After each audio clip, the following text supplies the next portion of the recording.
le sédévacantisme était en fait aussi déjà condamné par Pie IX. Il avait dit puisqu'il cherche à prendre au piège le pontife romain et les évêques successeurs de Saint-Pierre et des apôtres, et à ruiner la réalité du pouvoir de juridiction en les transférant au peuple, ou comme ils disent à la communauté, puisqu'il rejette et attaque obstinément le magistère infaillible du pontife romain d'une part, et de toute l'Église enseignante d'autre part, et puisqu'ils affirment avec une audace incroyable, et en cela ils pêchent contre l'Esprit Saint, promis par le Christ à son Église, pour qu'il demeure toujours en elle, que le pontife romain ainsi que tous les évêques, les prêtres, les peuples unis à lui dans une même communion, sont tombés dans l'hérésie quand ils ont ratifié et reconnu publiquement les définitions du Concile œcuménique du Vatican. C'est donc l'indéfectibilité même de l'Église que les sédévacantistes nient. De la sorte, ils blasphèment lorsqu'ils proclament son anéantissement dans le monde entier pour en déduire que sa tête visible et ses évêques lui ont manqué. Parce qu'on entend souvent dire que quelques sédévacantistes disent qu'en fait c'est juste le pape qui s'est le pape est hérétique, il s'est donc auto-excommunié.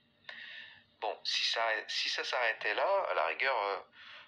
personne n'en sait rien, donc on n'est pas dans le secret de Dieu, donc à la rigueur, ça peut s'entendre. Mais le problème, c'est il va au-delà de ça en réalité, c'est que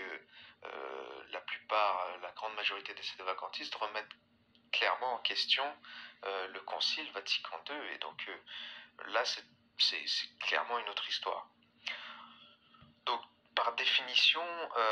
les sédévacantistes sont des ex-catholiques romains qui professent qu'il n'y a plus de pape légitime.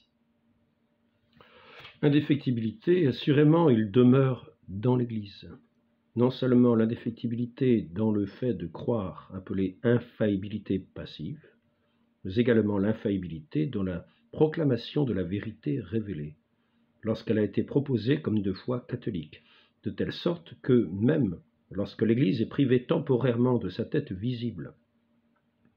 il est impossible que tout le corps de l'Église enseignée, ou tout l'épiscopat dans son enseignement s'écarte de la foi définie